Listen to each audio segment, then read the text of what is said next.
দীর্ঘক্ষণ অপেক্ষিতার পর যার জন্য আমরা অপেক্ষমান, অন্যায় দেখলে, বিচ্যুতি দেখলে, অসঙ্গতি দেখলে অপারেশন করে জাতিকে পরিশুদ্ধ করবার জিম্মাদারি উলামায়ে কেরামকেই বহন করতে হবে। কথা তো পরিষ্কার এখানেই, যে এখানে নমনীয় তো তোমাকে হতে হবে। আমি কেন নমনীয় হব? যেখানে তুমি বাতিলের উপর, আমি হকের উপর, তুমি বদ্দিনের উপর, আমি দিনের উপর, তুমি কোরআনের বিপক্ষে, আমি যখন কোরআনের পক্ষে, নমনীয় তোমাকেই হতে হবে। আমার নমনীয় হওয়ার কোনো স্কোপ নাই। আল্লাহর নামের 1000 বার শপথ করে বলি, এক আল্লাহকে রাজি করার জন্য সারা দুনিয়াকে যদি নারাজ করতে হয়, পরোয়া করবার টাইম নাই।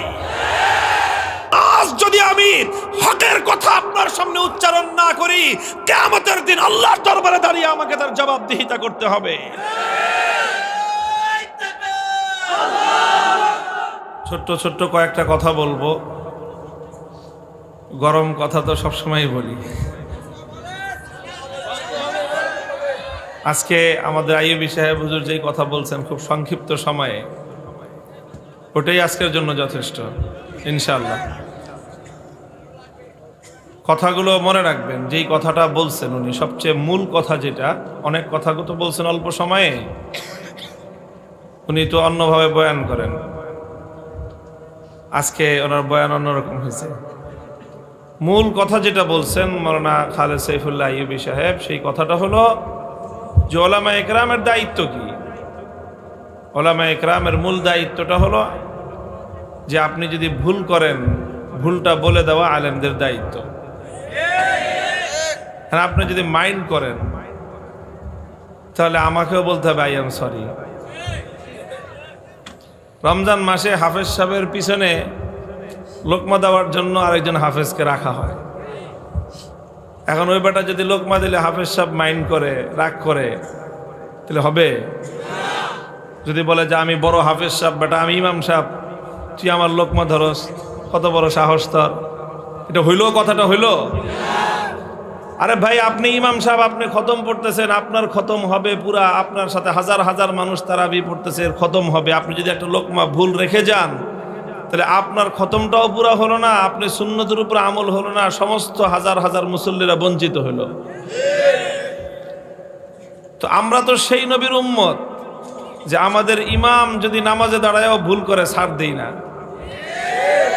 কি বলেন? ইমামের প্রতি আমাদের শ্রদ্ধা ভক্তির অভাব আছে? দুনিয়াতে আর একটা ধর্ম দেখান যে আমরা মুসলমানরা, মুসল্লিরা ইমামকে যেইভাবে মানি, আর একটা ধর্মের মধ্যে দেখান যে সেখানে ইমামকে এরকম ভাবে মানা হয়? আছে দুনিয়াতে? ইমাম যতক্ষণ দাঁড়ায় আছে, তুমি যেই হও ততক্ষণে দাঁড়ায় থাকতে হবে। তুমি রাষ্ট্রপতি হইতে পারো, প্রধানমন্ত্রী হইতে পারো, যেই হও, দুনিয়াদার হও, দিনদার হও, যত বড় জমানার বুজুর্গ হও, কুতুব হও, কিন্তু তোমার যে ইমাম, ইমামের যদি তোমার সন্তানও হয়, ইমাম যদি তোমার নাতিও হয়, ইমাম তো ইমামই, ইমামের অনুসরণ করতে হবে না? ইন্নামা জয়লাল ইমামু লিয়ুতাম্মা বিহি। নামাজ শুরু করার সময় তো আমরা আমাদের রোগ ঠিক করে নেই, ইক্তাদাইতু বিহাজাল ইমাম, ইক্তাদাইতু বিহাজাল ইমাম। যতক্ষণ নামাজে আসি এই ইমাম যা করে তাই করব, এই ইমামের আনুগত্য করব, ইক্তেদা করব, এই পাক্কা নিয়ত করে তারপরে নামাজ শুরু করতে হয়, নাহলে ইক্তেদা সহি হয় না, নামাজ সহি হবে না। তো যেখানে আমরা ইমামকে এতটা মান্য করি, এতটা অনুসরণ করি, নামাজের মধ্যে কোনো মুসল্লি যদি ইমামের চেয়ে 1 আঙ্গুল পরিমাণ সামনে অগ্রসর হয়ে যায়, নামাজ হবে? পিছনে থাকতে হবে। তুমি যত বড় যাই হও না কেন, যত বড় আল্লাহর ওলি হও আর যত বড় দুনিয়ার ক্ষমতাবান হও, ইমাম যতক্ষণ ইমাম আছে তোমাকে ইমামের পিছনেই থাকতে হবে। তো যেই নামাজের মধ্যে, যেই ইসলামের মধ্যে আমরা ইমামকে এতটা বড় সম্মান দেই, সেই ইমামও যদি ভুল করে, ছাড় নাই, পিছন থেকে লোকমা দিয়ে দিবে। লোকমা যে দিল সে তোমার ছাত্র, তোমার চেয়ে জুনিয়র না তোমার চেয়ে সিনিয়র, এত কিছু দেখবার টাইম ইসলামের কাছে নাই। তুমি ইমাম হইছো, পুরা জাতির জিম্মাদার তুমি। আল ইমামু জামিনুন, যতজন মুসল্লি তোমার পিছনে ইক্তেদা করতেছে তাদের সবার নামাজ তোমার উপর নির্ভরশীল। কাজেই তুমি যদি সেজদা 2টার জায়গায় 3টা করো তাহলে তোমাকে পিছন থেকে লোকমা দেওয়া হবে যে ইমাম সাহেব ভুল করতেছেন। তুমি যদি সেজদা 2টার জায়গায় 1টা করো তবুও তোমাকে লোকমা দেওয়া হবে। তুমি যদি বসার জায়গায় দাঁড়ায় যাও তোমাকে লোকমা দেওয়া হবে। দাঁড়ানোর টাইমে বসে যাও তোমাকে লোকমা দেওয়া হবে। তো আমরা যেখানে ইমামকেই ছাড় দেই না, তো বাকি কারেকে ছাড় দিব? কাকে? ভুল যেই করবে ইনশাআল্লাহ উলামায়ে কেরাম যতদিন পর্যন্ত তাদের এই আদর্শের উপর অটল থাকবেন, ভুল করবেন ভুল বলে দিব যে আপনার এটা ভুল।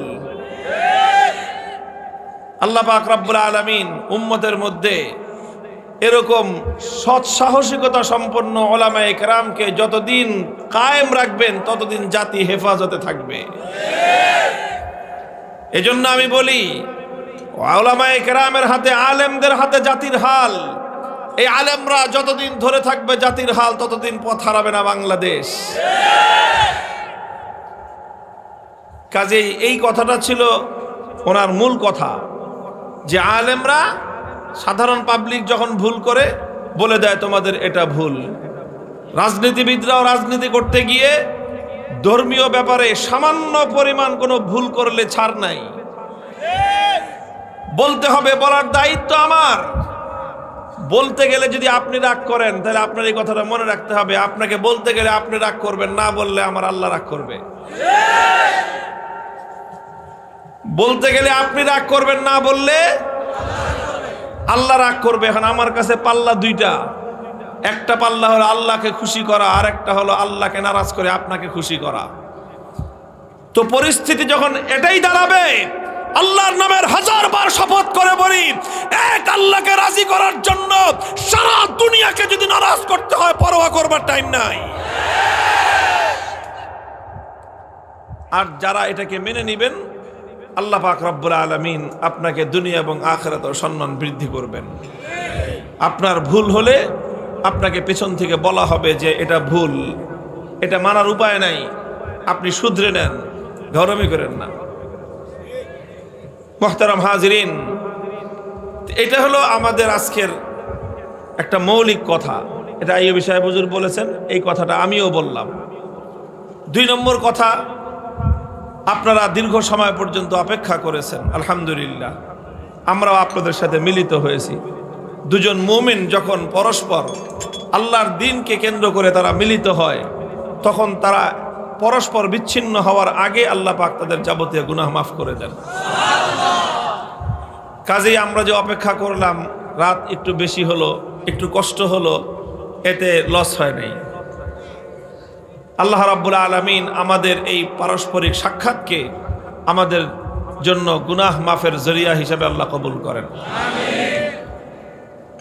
3 নম্বর কথা, আমি আপনাদের সম্মুখে একটা হাদিসের ব্যাখ্যা বলেছি, হাদিসটাও বলেছি এবং সেই হাদিসের আলোকে, সেই হাদিসের ব্যাখ্যায় একটা বক্তব্য উদ্ধৃত করেছি। বক্তব্যটা আমার নয়, দুনিয়ার সাধারণ কোনো আলেম নয়, সাহাবীর, একজন সাহাবীর, সাধারণ কোনো সাহাবী নন। আফকাহুস সাহাবাতি বাদাল খুলাফাইল আরবাআ, সকল সাহাবীদের মধ্যে 4 খলিফার পরেই ইলমের দিক থেকে, কোরআন সুন্নাহর জ্ঞানের দিক থেকে সমস্ত সাহাবায়ে কেরাম যার শ্রেষ্ঠত্বকে এক বাক্যে মেনে নিয়েছিলেন, সেই সাহাবী আব্দুল্লাহ ইবনে মাসউদ রাদিয়াল্লাহু তাআলা আনহু।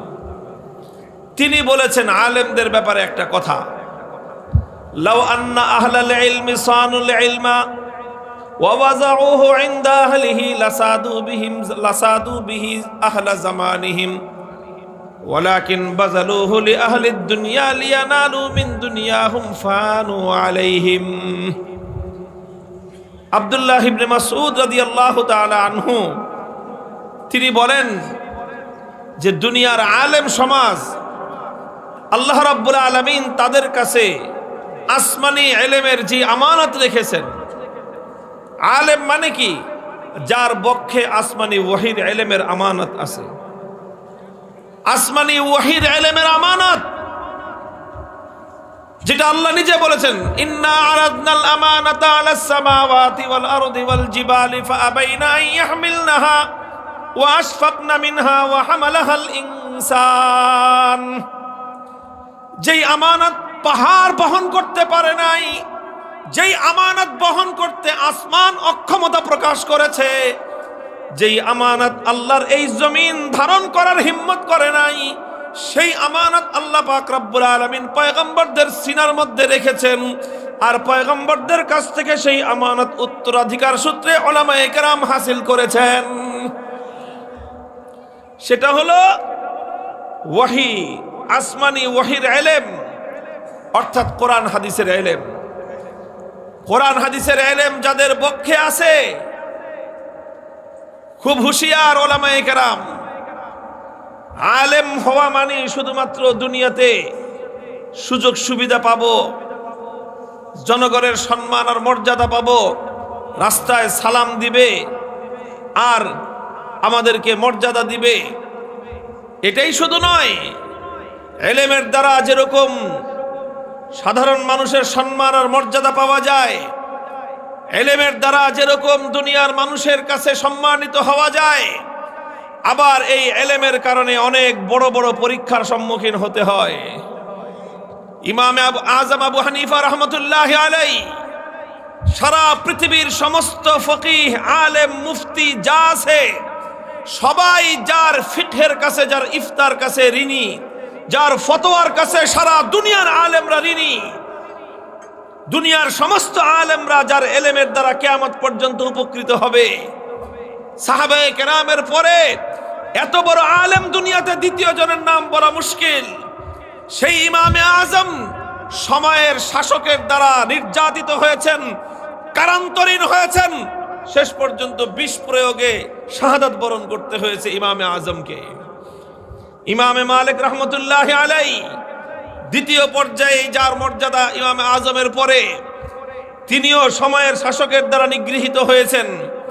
ইমাম আহমদ ইবনে হাম্বল রহমতুল্লাহি আলাইহি এই ইলমের দায়িত্ব বহন করতে গিয়ে সময়ের যে শাসক ছিল তার সঙ্গে মতপার্থক্য হয়ে গেল। শাসক বলে যে আল্লাহর কোরআন এটা ক্ষণস্থায়ী, ইমাম আহমদ বললেন না, আল্লাহর কোরআন কালামুল্লাহি তাআলা কাদিম, এটা চিরস্থায়ী, এটা আল্লাহর কালাম। শাসক বলে যে মানি না। ইমাম আহমদ ইবনে হাম্বল বললেন, আমিও তোমারটা মানি না, আমিও তোমারটা মানি না। লম্বা ইতিহাস, শেষ পর্যন্ত যখন মত পার্থক্য হলো, ইমাম আহমদ ইবনে হাম্বল চার ইমামের এক ইমাম, দুনিয়ার 4 ভাগের 1 ভাগ মানুষ 1300 বছর ধরে আজকে যার ইক্তেদা করতেছে, যার মাযহাব অনুসরণ করতেছে।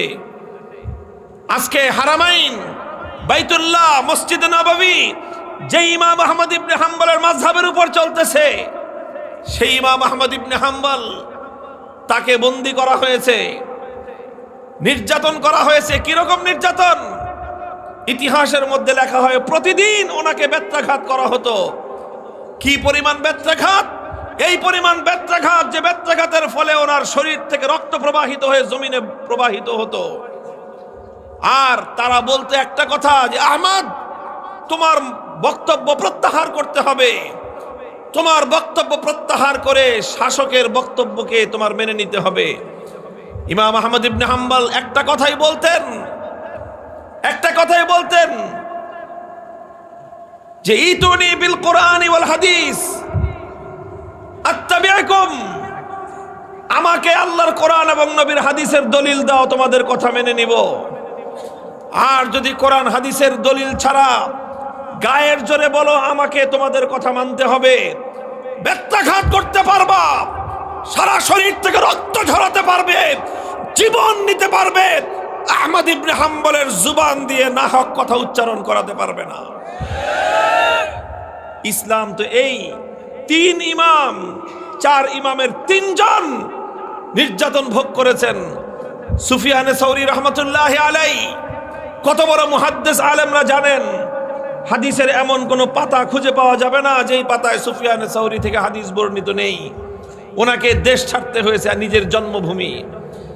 ইমাম বুখারী রহমতুল্লাহি আলাইহি ইসলামের ইতিহাসের আমিরুল মুমিনিন ফিল হাদিস, হাদিসের যুগের ইতিহাসের সম্রাট ইমাম বুখারী, তিনি নিজের মাতৃভূমিতে মৃত্যুবরণ করতে পারেন নাই। মাতৃভূমি ছাড়তে হয়েছে, দেশ ছাড়তে হয়েছে। শুধু দেশ নয়, যেই জায়গায় তিনি বুখারী শরীফ পাঠদান করতেন 90,000 ছাত্র ওনার কাছে পড়তো। 90,000 ছাত্র। শাসক খবর পাঠাইছে যে আপনার যেই বুখারী, আপনার যেই কিতাব, এটা দেখা যায় সারা দুনিয়ার সেরা নাম হয়ে গেছে আপনার, কাজে আমার ছেলেও আপনার কিতাবটা পড়তে চায়। তবে এই সমস্ত জনগণের সাথে গিয়ে 90,000 মানুষের ভিড়ে গিয়ে আমার ছেলে আপনার কাছে এই কিতাব পড়বে, এটা হয় না। আপনি একটা সময় করে আমার বাড়িতে এসে কিতাবটা পড়া দিয়ে যাবেন। ইমাম বুখারী রাহমাতুল্লাহি আলাইহি বললেন যে শাসক, যদি আমার কাছ থেকে হাদিস শিখতে হয় তোমার সন্তানকে, 90,000 মানুষের পাশে এসে লাইনে দাঁড়াতে হবে, তাকে রাজদরবার থেকে ধুলার মাটিতে আসতে হবে, আমার সামনে হাঁটু গেড়ে বসতে হবে, আমার কাছ থেকে হাদিস শিখতে হবে। ইমাম বুখারী হাদিসের ফেরি নিয়ে তোমার বাড়িতে গিয়ে টিউটরি করবে না। পছন্দ হলে তোমার ছেলেকে পাঠাও, আর যদি তোমার সন্তান সাধারণ জনতার কাতারে এসে আমার কাছ থেকে হাদিস শিখতে না পারে, ওর কপালে ইমাম বুখারীর ছাত্র হওয়ার গৌরব জুটবে না। শাসক মনে করলো যেটা তো আমার সম্মানের উপর আঘাত করে বসলো। বাজাবাজি শুরু হয়ে গেল, বাজাবাজি শুরু হয়ে গেল। তাই আপনি তো দিলে ভালো করে এখানে পড়াইতে পারবেন না, ডিস্টার্ব শুরু করে দিছে। হাদিসের সবক পড়াবে, ডিস্টার্ব শুরু করছে। এটি নতুন আজকে না, এটি বলতেছি 1200 বছর আগের ইতিহাস। এটি মনে করছেন নতুন? আরে 1200 বছর আগের ইতিহাস।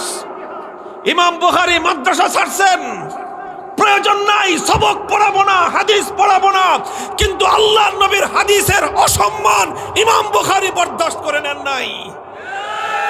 ছেড়ে দিয়েছেন বুখারা, ছেড়ে দিয়েছেন বুখারা। কোন এক নিভৃত পল্লী খারতাং, কোথায় এক পল্লীতে গিয়ে আল্লাহ রাব্বুল আলামিনকে বলে দিয়েছেন, আল্লাহ ইন্নাল আরদা কাদ দাকাত আলাইয়া বিমা রাহাবাত ফাকবিজনি ইলাইক। ওগো আল্লাহ, আমি তোমার নবীর হাদিসের খাদেম, আমি এই জমিনে থাকতে চাই না, আমাকে তোমার কাছে মেহমান হিসেবে নিয়ে যাও। আল্লাহ পাক রব্বুল আলামিন সে এক নিভৃত এক পল্লীতে ইমাম বুখারীকে তার কাছে নিয়ে গেছেন। সেখানেই তার কবর হয়েছে। ইমাম বুখারীর যেখানে কবর হয়েছে গোটা এলাকা ওনার দাফন করার পর ওনার কবরের সুবাসে সুবাসিত হয়ে গেছে। শহর বঞ্চিত হয়েছে, নগর বঞ্চিত হয়েছে, জনপদ বঞ্চিত হয়েছে। ইমাম বুখারী যেখানে গেছেন সেই এলাকা সুবাসিত হয়ে গেছে। ইতিহাস তো বহুত পুরানো, আর কার কথা বলবো? ইমামে আজম আবু হানিফা, ইমামে দারুল হিজরা ইমাম মালিক, ইমামে আহমদ ইবনে হাম্বল, ইমামে সুফিয়ানে সৌরি, ইমামে বুখারী, আর কয় নাম চান? কাজেই ওলামায়ে কেরাম, আমরা যদি মনে করি যে আলেম হয়েছি, আমাদের জন্য সবাই শুধুমাত্র লাল গোলাপের পাপড়ি নিয়ে অপেক্ষমান থাকবে, আমাদের জন্য শুধু লাল গালিচা বিছানো হবে, সবাই আমাদেরকে শুধু সম্মান করবে, সবাই শুধু আমাদেরকে মর্যাদা দিবে, এটা যদি আমরা মনে করি তাহলে আমরা ইতিহাস জানি না। আমি কত বড় আলেম হয়েছি, আমার মতো 10 লক্ষ মামুনুল হক জমা করলে ইমাম বুখারীর পায়ের ধুলাও হবে না। আমার মতো 20 কোটি মানুষ জমা করলে ইমামে আজম আবু হানিফা রহমতুল্লাহ আলাইহির পায়ের ধুলা হবে না। তো ইমামে আজম আবু হানিফা রহমতুল্লাহ আলাইহি যদি এত বড় আলেম হওয়ার পরেও তাকে নিগৃহীত হতে হয়, ইমামে মালিককে যদি নিগৃহীত হতে হয়, ইমামে আহমদ ইবনে হাম্বলকে যদি জুলুমের শিকার হতে হয়, ইমামে সুফিয়ানে সৌরিকে যদি দেশ ছাড়তে হয়, ইমামে বুখারীকে যদি মাদ্রাসা ছাড়তে হয়, হে উলামায়ে কেরাম, সব ছাড়তে হলে সব ছাড়তে হবে, কিন্তু ইলমে দ্বীনকে দুনিয়াদারদের সামনে অপমান করতে দেওয়া যাবে না। হযরত আব্দুল্লাহ ইবনে মাসউদ রাদিয়াল্লাহু তাআলা এই কথাটাই বলেছেন, লাউ আন্না আহলাল ইলমি সানুল ইলমা ওয়া ওয়াদাউহু ইনদা আহলিহি লাসাদু বিহি আহলা জামানিহিম। যদি আলেমরা ইলমের হেফাজত করে, যদি আলেমগণ আল্লাহর পক্ষ থেকে তাদের পক্ষে সংরক্ষিত আসমানি ওয়াহির ইলমের মর্যাদাকে রক্ষা করে এবং ইলমকে যদি তারা যথাযোগ্য পাত্রে রাখে, আল্লাহ পাক রব্বুল আলামিন এই ইলমের বরকতে আলেমদেরকে দুনিয়ার নেতৃত্ব দান করবেন। দুনিয়ার নেতৃত্বের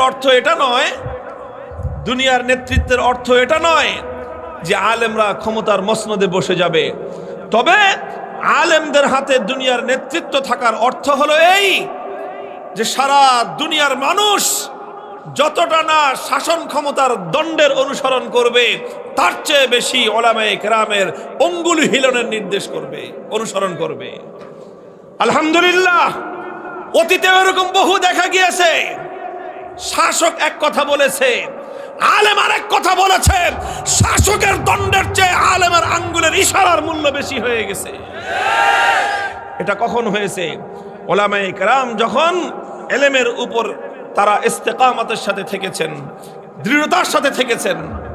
আমরা শুনেছি আমাদের বড়দের মুখে, শুধু শত শত বছর আগের ইতিহাস নয়, এই সেদিনের ইতিহাস। পাকিস্তান আমলে স্বৈরাশাহী আইয়ুব খান, দোর্দণ্ড প্রতাপশালী শাসক, সবকিছুই খালি ক্ষমতা দিয়ে সারতে চায়। আকাশে ঈদের চাঁদ উঠছে কি উঠে নাই, রমজানের চাঁদ উঠছে কি উঠে নাই, নিজেদের খেয়াল খুশি মতো সিদ্ধান্ত ঘোষণা করতে চায়। ঘোষণা করে দিয়েছে আগামীকাল ঈদ। ঢাকায় লালবাগে উলামায়ে কেরাম বসে গেছেন, চাঁদ উঠছে কি উঠে নাই। মুফতি দ্বীন মুহাম্মদ রহমতুল্লাহ আলাইহি, পূর্ব পাকিস্তানের সিংহ পুরুষ, তিনি কোরআন হাদিসের আলোকে শরীয়তের দিক থেকে সিদ্ধান্ত দিয়েছেন চাঁদ দেখা প্রমাণিত হয়নি, আগামীকাল রোজা রাখতে হবে। কিন্তু শাসক তো গার্তেরা। আইয়ুব খান কি এই গার্তেরাদের মোকাবেলা রাজনীতিবিদরা করে পারে নাই, আলেমরা করে গাঢ় সোজা করে দিছে। ইতিহাস এটাই। আইয়ুব খানের মতো ফিল্ড মার্শালের সামনে শামসুল হক ফরিদপুরি রহমতুল্লাহ আলাইহি সিংহের গর্জন দিয়েছিলেন। তার গর্জনের সামনে, তার গর্জনের থরথর করে আইয়ুব খান কেঁপে বেজাবিলাই হয়ে গেছিল। আমরা সেই শামসুল হক ফরিদপুরের সন্তান, আমরা সেই মুফতি দ্বীন মুহাম্মদ রহমতুল্লাহ আলাইহির সন্তান। বলে দিয়েছেন আগামীকাল রোজা রাখবে দেশের জনগণ। প্রমাণ করে আইয়ুব খানের কথা, যে দেশের মানুষ গ্রামে গঞ্জে পর্যন্ত নাম শুনলে কাঁপত, কিন্তু যখনই আলেমের সাথে টক্কর লেগেছে, দেশের মানুষ শাসকের কথা শুনে নাই, আলেমের কথাই শুনেছে। মুহতারাম হাজিরিন, এই জন্য আমি এটা সাধারণ মানুষকেও বলি, ওলামাদেরকেও বলি। সাধারণ মানুষ মানে খালি পাবলিক না, সাধারণ জনগণ মানে হলো শুধু এই কৃষক শ্রমিক মজদুর না। এখানে আওয়াম সাধারণ মানুষ মানে হলো কৃষক, শ্রমিক, মজদুর, চাকরিজীবী, শিক্ষিত, অশিক্ষিত, রাজনীতিবিদ, প্রশাসনের লোক। আপনাদের সকলকে এই একটা কথা বলি, সকলকে লক্ষ্য করে এক কথা, যে আলেমদের জন্য, উলামায়ে কেরামের জন্য তাদের পথ এবং পদ্ধতি অনেক আগে থেকেই নির্ধারিত। সেটা হলো কি, আলেমরা যখন কোনো রায় দিবে, কোনো সিদ্ধান্ত দিবে, আল্লাহর কোরআন এবং নবীর হাদিস তাদের সামনে থাকবে, আর তাদের দৃষ্টি থাকবে এক আল্লাহর দিকে। আমি এমন সিদ্ধান্ত দিব যেন আল্লাহ আর তার রাসূল খুশি হন। এক আল্লাহকে রাজি করবার জন্য সিদ্ধান্ত দিব। দুনিয়াতে আমার এই সিদ্ধান্তে কে নারাজ হবে আর কে বেজার হবে, কে খুশি হবে, সেটা পরোয়া করে যদি কোনো আলেম সিদ্ধান্ত দেয়, তাহলে সেই আলেম সে নবীর উত্তরাধিকারী হওয়ার যোগ্য নয়। আল্লাহর নবী বলেছেন, হযরত ইবনে মাসউদ রাদিয়াল্লাহু তাআলা আনহু নবীর হাদিসের ব্যাখ্যায় সে কথাই বলেছেন, যদি আলেমরা এভাবে ইলমে দ্বীনের মর্যাদাকে সংরক্ষণ করে, দুনিয়ার কোনো মানুষের রাজি আর খুশি করবার জন্য তাদের মুখের ভোল যদি না পাল্টায়, তাদের মুখের ভাষা যদি না বদলায়, তাহলে লাসাদু বিহি আহলা জামানিহিম, আল্লাহ পাক আলেমদের হাতে এমন নেতৃত্ব দিবেন, সালার চটের উপর বসে তারা গোটা জাতিকে পরিচালনা করবে। সিংহাসন লাগে না জাতিকে চালাইতে। হাফিজ হুজুর রহমতুল্লাহ আলাইহি সিংহাসনে বসতেন না, সালার চটের উপর বসতেন, তার এক আঙ্গুলের ইশারায় সারা জাতি উঠত আর বসত। মুহতারাম হাজিরিন, কাজে এই জন্য আমি কথা বলি, সবাইকে বলি যে দেখেন, আলেমকে আলেমের দায়িত্ব পালন করতে দেন, এতেই সকলের মঙ্গল। কি বলেন? ইমামের পিছনে যাকে রাখা হয়েছে লোকমা ধরার জন্য, তারে লোকমা ধরতে দেন, এতেই ইমামেরও মঙ্গল, মুসল্লিদেরও মঙ্গল। কি বলেন? আপনি ভুল করবেন, আমরা যেন বলতে পারি নির্বিঘ্নে, সেই পরিবেশ নিশ্চিত করেন। আমরা আপনার ভুলটা বলে দিলে যদি আমাদেরকে চোখ রাঙ্গানি দেন, তাহলে ক্ষতি আমারও শুধু না, ক্ষতি কিন্তু আমার চেয়ে বড় আপনার ক্ষতি হবে।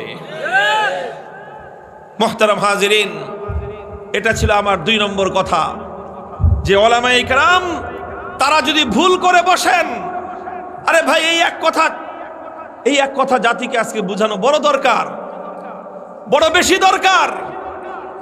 আলেমরা এত, এই যে আমরা যে মানুষের ভুল ত্রুটির কথা বলি, শাসকদের ভুল ত্রুটির কথা বলি, এমনকি প্রশাসন যদি ধর্মীয় দৃষ্টিকোণ থেকে কোনো ভুল ত্রুটি করে, সেই ভুল ত্রুটির কথা আমরা বলি, বলতে খুব মজা লাগে না? আমাদের বলতে খুব মজা লাগে না রে ভাই? আপনার প্রশংসা করলে আপনি আমাকে ফ্যাসিলিটি দিবেন, সুযোগ সুবিধা দিবেন, কত রকম সুযোগ সুবিধার দুয়ার যে উন্মুক্ত হবে, সব হিসাব কিতাব আমাদের জানা আছে। এত সকল সুযোগ সুবিধাকে দুপায়ে দোলে আমরা কেন আপনার ভুলটা বলতে গিয়ে আপনার বিরাগ ভাজন হই? কারণটা কি? আমরা খুব শখেই কাজ করি না, খুব শখ লাগে এই জন্য করি না, করি দায়িত্ববোধ থেকে। কারণ আজ যদি আমি হকের কথা আপনার সামনে উচ্চারণ না করি, কিয়ামতের দিন আল্লাহর দরবারে দাঁড়িয়ে আমাকে তার জবাবদিহিতা করতে হবে।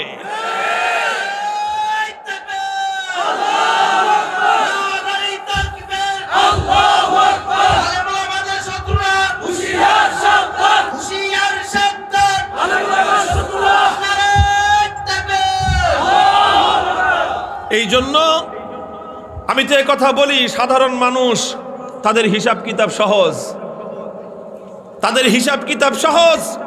যার যার আমলের হিসাব শেষে দিবে, দিয়ে হিসাব কিতাব ক্লিন হলে পার পেয়ে যাবে। কিন্তু ওলামায়ে কেরাম যদি মনে করে থাকে ব্যক্তিগত আমলের হিসাব দিয়ে আল্লাহর কাছ থেকে পার পাবে, বোকার স্বর্গে বাস করতেছেন আপনি। আলেমরা শুধু নিজের আমলের হিসাব দিয়ে পার পাবে না, গোটা জাতির হিসাব দিতে হবে। মুসল্লি, এক মসজিদে 500 মুসল্লি, 500 মুসল্লি সবাই যার যার আমলের হিসাব দিয়ে পার। ইমাম সাহেব শুধু নিজের আমলের হিসাব দিয়ে পার পেয়ে যাবে যদি মনে করে, তাহলে সে ইমাম হওয়ার যোগ্য না। ইমামকে নিজের আমলের হিসাব দিতে হবে, 500 মুসল্লির নামাজের হিসাব দিয়ে তারপরে জান্নাতে যাওয়া লাগবে। কাজে এই ব্যাপারটা এতটা মজার না আপনারা যতটা মজার মনে করতেছেন। আমরা এমনিই চিৎকার করি না, এমনিতেই বলি না। তিক্ত কথা বলতে কার ভাল লাগে? কিন্তু তিক্ত কথা যদি আজকে না বলি, কালকে আল্লাহর কাছে আমাকে এর জন্য জবাবদিহিতার সম্মুখীন হতে হবে।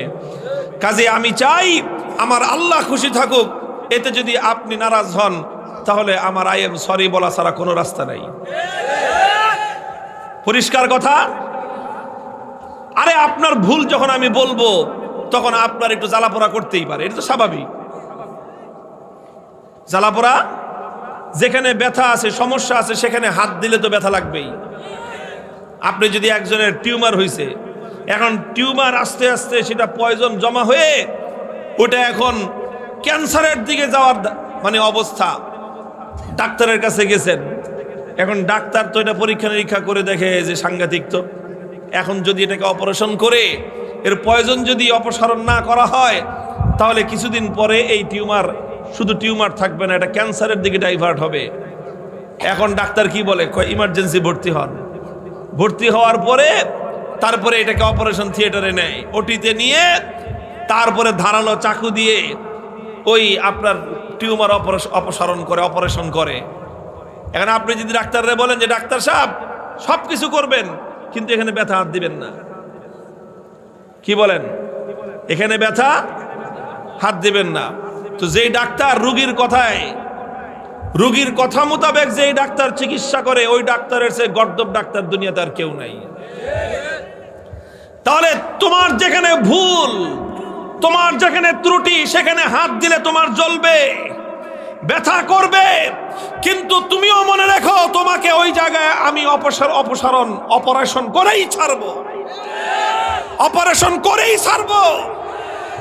ভালো ভালো রাজি হলে অপারেশন থিয়েটারে নিয়ে অ্যানেস্থেসিয়া দিয়ে অপারেশন করব। আর যদি দেখি কোনো রুগী নিজে নিজে যাইতে চায় না, সাইডের জন্য দিয়ে ঠাইসা ধরে তারপরে অপারেশন করব। কি বলেন? কাজেই গণতান্ত্রিক রাষ্ট্রে জনগণ হলো সেই শক্তি। জনগণ, আপনারা তো অপারেশন করতে পারবেন না, জাতীয় অপারেশন করবে আলেমরা, আপনারা খালি ঠাইসা ধরবেন, ঠেসে ধরবেন। অন্যায় দেখলে, বিচ্যুতি দেখলে, অসঙ্গতি দেখলে অপারেশন করে জাতিকে পরিশুদ্ধ করবার জিম্মাদারি উলামায়ে কেরামকে বহন করতে হবে।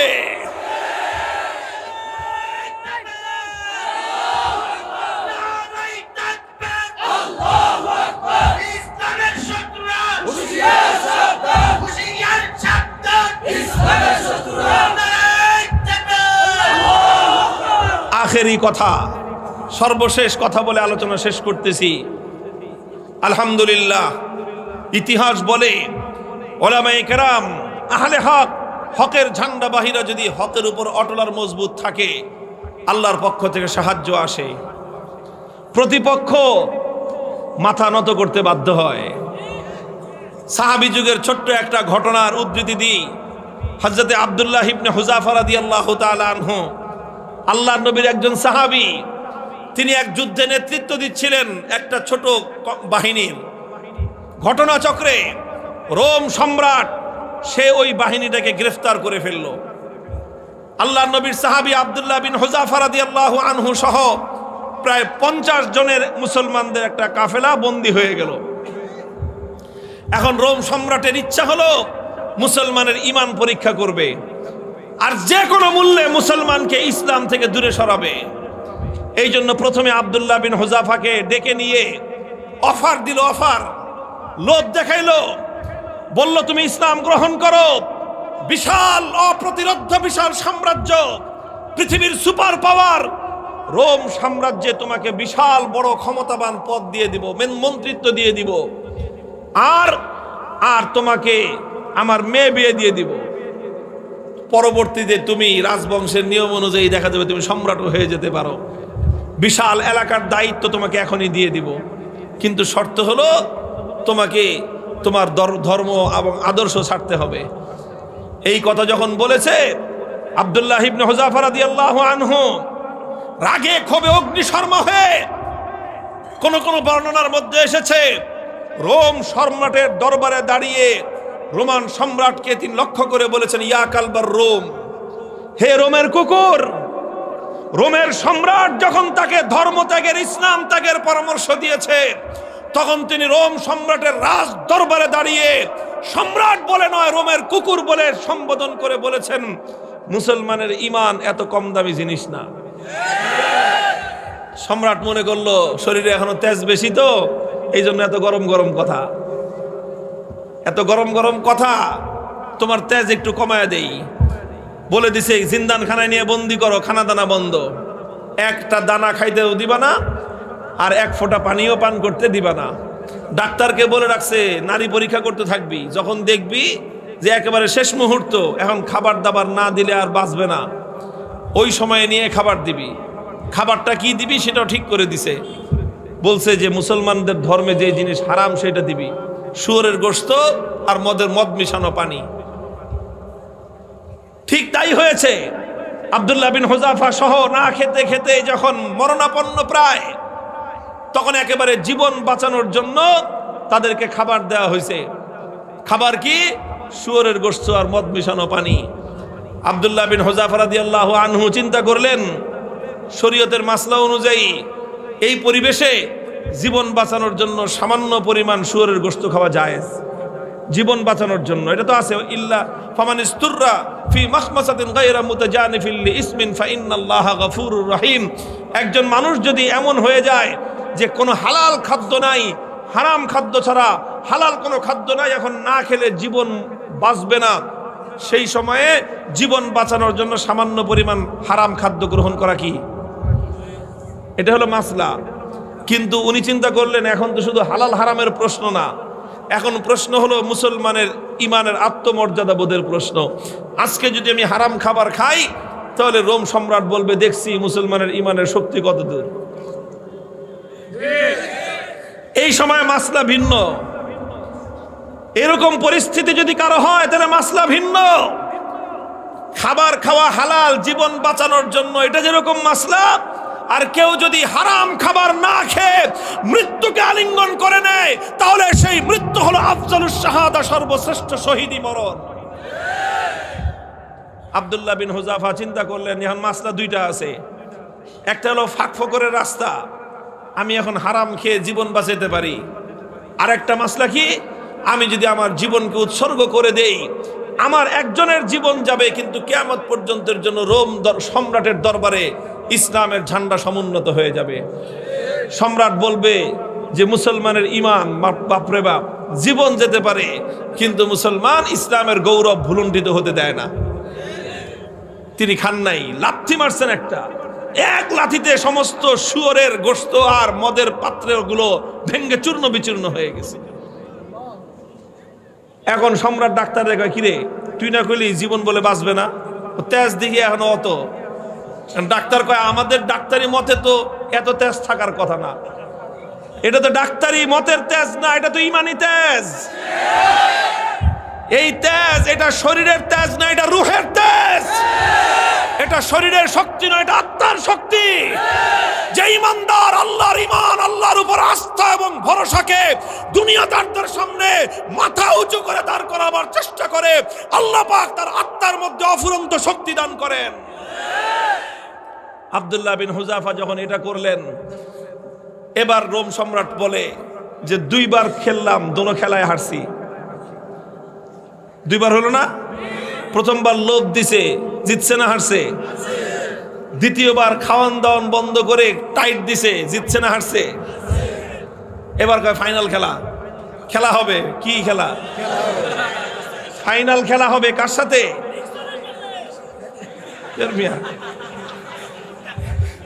এদের সাথে তো খেলা শেষ করে দিয়ে আসছি তার এলাকায় গিয়ে। ওখানে কোনো খেলা নাই, এখানে তো অফার করেছি আসো, আমাদের দুয়ার সবার জন্য উন্মুক্ত, বন্ধুত্বের হাত প্রসার করে দিয়েছি আমরা। তোমরা ভুল করতে পারো, আমাদের দায়িত্ব হলো তোমাদের ভুল শুধরে দেয়া। রোম সম্রাটের সাথে খেলা হবে আব্দুল্লাহ বিন হুযাফার।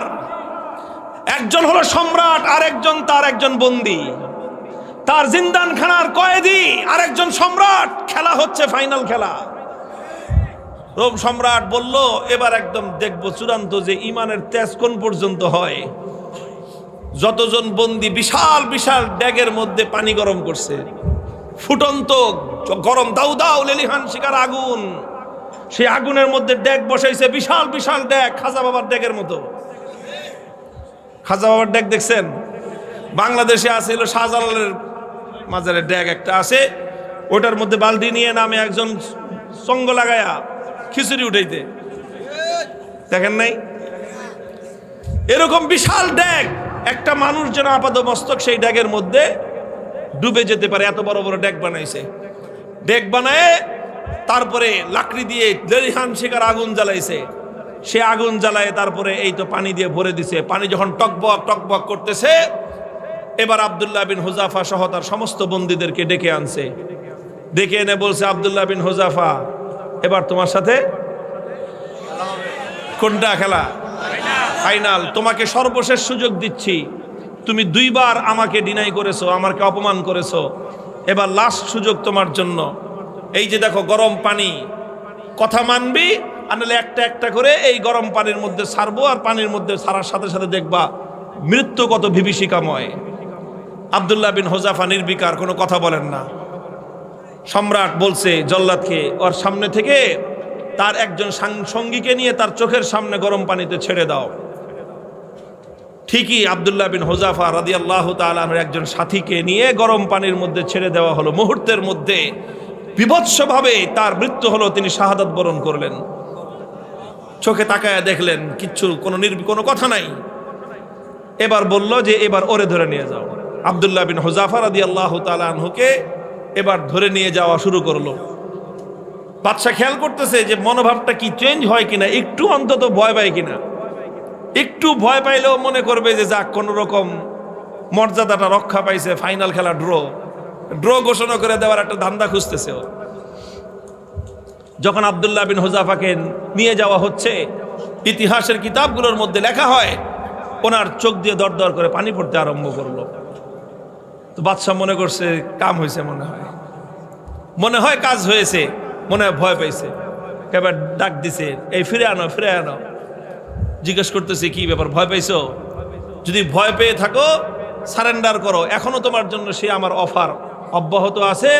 তুমি তোমার ধর্ম ছেড়ে আমাদের দলে যোগ দাও, সঙ্গে সঙ্গে আমি তোমাকে রোম সাম্রাজ্যের বিশাল ক্ষমতাবান পদ দিব তোমাকে। আর যদি না মানো তাহলে তোমাকে কিন্তু খালি চোখের পানি দেখে আমি ছাড়বো না, তোমাকে গরম পানির মধ্যে নিক্ষেপ করে নির্মমভাবে তোমাকে হত্যা করব। আব্দুল্লাহ বিন হুযাফা বলেন যে কারে তুমি কি মনে করছো এই মৃত্যু দেখে ভয় পেয়েছি?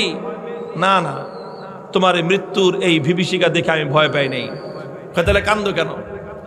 পরে কান্দি, চোখের আমারে পানি, হে রোম সম্রাট, তোমাকে দেখাবার জন্য নয়, আমার চোখের অশ্রু তো দুনিয়ার কোনো মানুষকে দেখাবার জন্য নয়। আমি আমার জীবন সায়ান্নে মৃত্যুর মুখোমুখি দাঁড়িয়ে আমার রব্বুল আলামিনকে দেখানোর জন্য দুফোঁটা তপ্ত অশ্রুর নজরানা তার কদমে পেশ করলাম।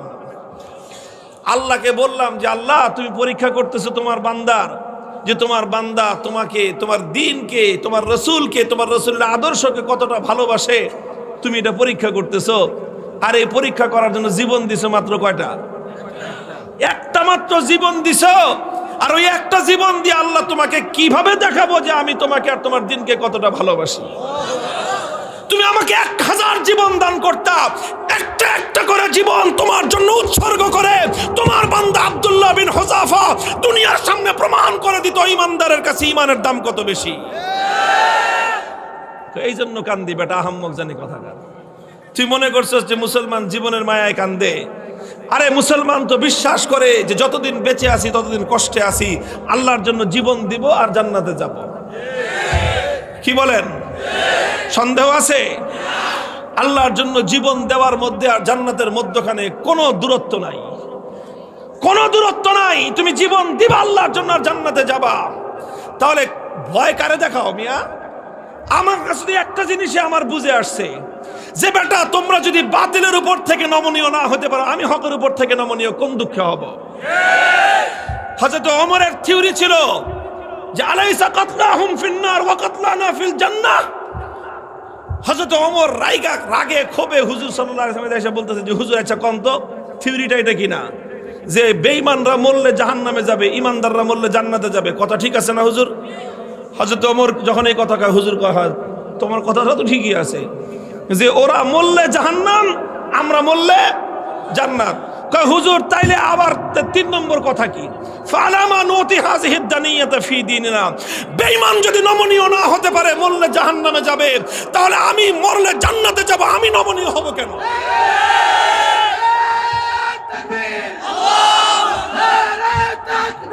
আল্লাহু আকবার। হুশিয়ার সাবধান, ইসলামের শত্রুরা। আরে বেঈমানরা যদি বাতিলের পথ ছাড়তে না পারে, ইমানদাররা হকের পথ ছাড়বে কেন? কথার মধ্যে কোনো ভেজাল আছে? হিসাব কিতাব তো ক্লিয়ার, কথা তো পরিষ্কার এখানেই, যে এখানে নমনীয় তো তোমাকে হতে হবে, আমি কেন নমনীয় হব?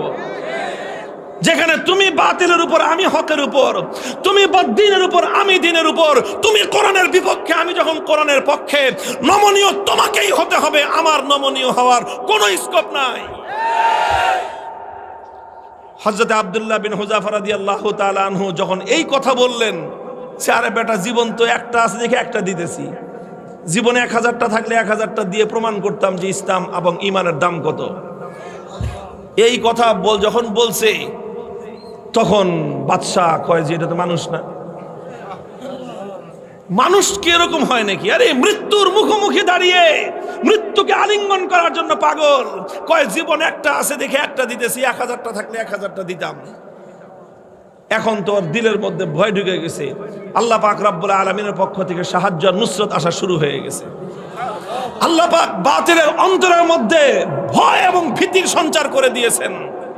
এখন বাদশা মনে করা শুরু করছে যেটা মানুষ না, এটা অন্য কিছু, এটা অন্য কিছু হবে। এখন ওরে যদি আমি শাস্তি দেই, মারি, তাহলে আমি নির্বংশ হয়ে যাব, এরকম একটা ভয় ওর মনের মধ্যে আসছে। এখন চিন্তা করতেছে, এখন ছাইরা দেমা, ভিক্ষা চাই না, এই অবস্থা হয়েছে। এখন সে রাস্তা খুঁজতেছে যে কেমনে এখন এর থেকে বাইচা আসা যায়। এখন যদি আব্দুল্লাহ বিন হুযাফাকে এমনি মুক্তি দিয়ে দেয়, নিজের মান মর্যাদা যা আছে, প্রেস্টিজ সব বেলুনের মতো ফুটো হয়ে যাবে। এখন বলে যে ঠিক আছে, ঠিক আছে, তোমার কিচ্ছু করা লাগবে না, ইমান ছাড়া লাগবে না, ইসলাম ছাড়া লাগবে না, কোনো কিছু করা লাগবে না, তুমি শুধু একটা কাজ করো, আমার কপালের মধ্যে একটা চুমা দিয়ে দাও, তোমাকে ছেড়ে দিব। আব্দুল্লাহ বিন হুযাফা বলেন, শুধু আমাকে একা ছাড়বা না, আমার 50 জন সাথী সঙ্গী সবাইকে ছাড়বা। না, খালি 50 জন না, তুমি যদি আরো নাম কও, ওগুলি সব ছেড়ে দিবে।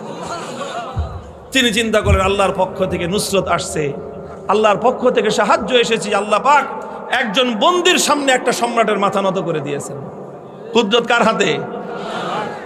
ফাইনাল খেলায় জিতছে কে? কে জিতছে? হযরতে রাসূলের সাহাবী জিতেছেন, সম্রাট পরাভূত হয়ে গেছে। কথা বলেন ঠিক না বেঠিক? তিনি চিন্তা করলেন যে আমার একটা কাজ, এই কাজের দ্বারা তো ইসলামের গৌরব নষ্ট হবে না, আর সঙ্গী সাথীদের জীবন বেঁচে যাবে। ঠিক আছে, তাও ওনার আত্মমর্যাদা এতটা বেশি যে সরাসরি কাফেরের কপালে চুম্বন দিবেন, আত্মমর্যাদায় বেঁধেছে। কাফেরের কপালে নিজের পাঞ্জাবির আস্তিন রাখছেন, আস্তিন দেখে নিজের পাঞ্জাবির হাতের উপর চুম্বন করেছেন। বাদশা কয়ের যেমনি হোক, সম্মানটা তো বাঁচছে আমার কোন রকম তো বাঁচছে। আমি খালি বলতে পারলাম যে না না না, আমি হারি নাই, হুযাফার সাথে আমার একটা মিউচুয়াল আন্ডারস্ট্যান্ডিং হয়েছে, সেইভাবে কাম হয়েছে। বাস সব বন্দীদেরকে মুক্তি দিয়ে দিয়েছেন। এই খবর যখন খলিফা ওমরে ফারুক রাদিয়াল্লাহু তাআলা আনহুর কাছে গেছে, তিনি সাহাবায়ে কেরাম বড় বড় সাহাবীদেরকে নিয়ে অগ্রসর হয়ে আসছেন যে আব্দুল্লাহ বিন হুযাফাকে সংবর্ধনা দেওয়ার জন্য, যে আব্দুল্লাহ বিন হুযাফা, তুমি এবং তোমার 50 জন সঙ্গী আজ রোম সম্রাটের দরবারে আল্লাহর দ্বীনের ঝান্ডা যেভাবে সমুন্নত করেছো, আল্লাহর দ্বীনের গৌরব, মুসলিম জাতির মর্যাদা সমুন্নত করেছো, গোটা মুসলিম উম্মার দায়িত্ব আর কর্তব্য হয়েছে এখন তোমাকে সম্মান জানানো। এই জন্য আমি স্বয়ং খলিফা তোমাকে ইস্তেকবালের জন্য সামনে অগ্রসর হয়ে আসছি। মুহতারাম হাজিরিন, উলামায়ে কেরামকে বলি আর আলেমদের সাথে যারা আছেন তাদেরকে বলি, হকের উপর অটল থাকতে হবে। জীবন যাওয়া না যাওয়াটা বড় প্রশ্ন নয়, বড় প্রশ্ন হলো আমার জীবনটা হকের পথে গেল কিনা। জীবনের শেষ মুহূর্ত পর্যন্ত ইসলামকে, আল্লাহর দ্বীনকে বিক্রি করে ব্যক্তিগত স্বার্থ উদ্ধার করা যাবে না। আল্লাহ পাক তৌফিক দান করেন, আমিন বলেন। ইনশাআল্লাহ এভাবেই আমরা পথ চলবো, ইনশাআল্লাহ ইনশাআল্লাহ এভাবেই পথ চলবো। সাধারণ মানুষকে বলি, যারা আলেম ওলামাদের বিরোধিতা করেন একটু বুঝে শুনে করবেন। আলেম ওলামাদের বিরোধিতা করেন, বুঝে শুনে করবেন। খালি নেতায় ডাকছে আলেমের বিপক্ষে নেমে পড়েন না। খবরদার, আলেম যখন কোরআনের পক্ষে নামে, কোরআনের বিপক্ষে যেই নামুক না কেন, রাজনীতির কারণে যে কোনো নেতার পিছনে রাজনীতি করতে পারেন। দেশের উন্নয়নের স্বার্থে, রাজনীতির উন্নয়নের স্বার্থে যে কাউকে নেতা মেনে যে কোনো দলের আদর্শে রাজনীতি করেন, যে কোনো দলের হয়ে আপনি এলাকার উন্নয়ন করেন, কোনো অসুবিধা নাই।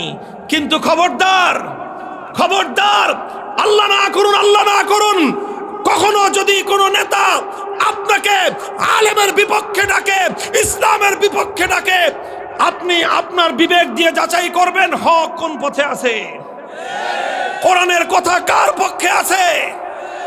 আপনি তখন যদি কোরআনের কথাকে পিছনে ফেলে নেতার কথাকে অগ্রাধিকার দেন, বোঝা গেল যে আপনি আপনার রাজনীতির সামনে ঈমান বিক্রি করলেন। আর যদি আপনি মনে করেন যে না, নেতা নেতার জায়গায় আছে কিন্তু কোরআনের বিপক্ষে নেতার আনুগত্য করতে আমি প্রস্তুত না, তাহলে আপনার রাজনীতিকে আপনি কোরআনের সামনে নত করে দিলেন, আপনি ঈমানদার। মুহতারাম হাজিরিন, আল্লাহ পাক আমাদেরকে বুঝবার তৌফিক দান করুন। উলামায়ে কেরামকে অবস্থান বিবেচনা করবেন, আলেমদের কথা বিবেচনা করবেন যে কোরআন হাদিসের পক্ষে আছে কিনা।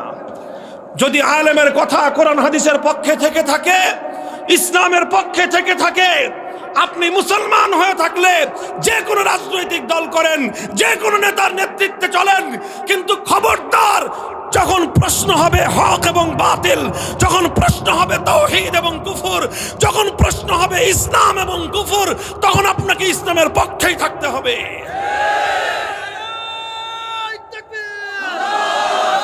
আল্লাহ পাক রব্বুল আলামিন আমাদের সকলকে তৌফিক দান করেন।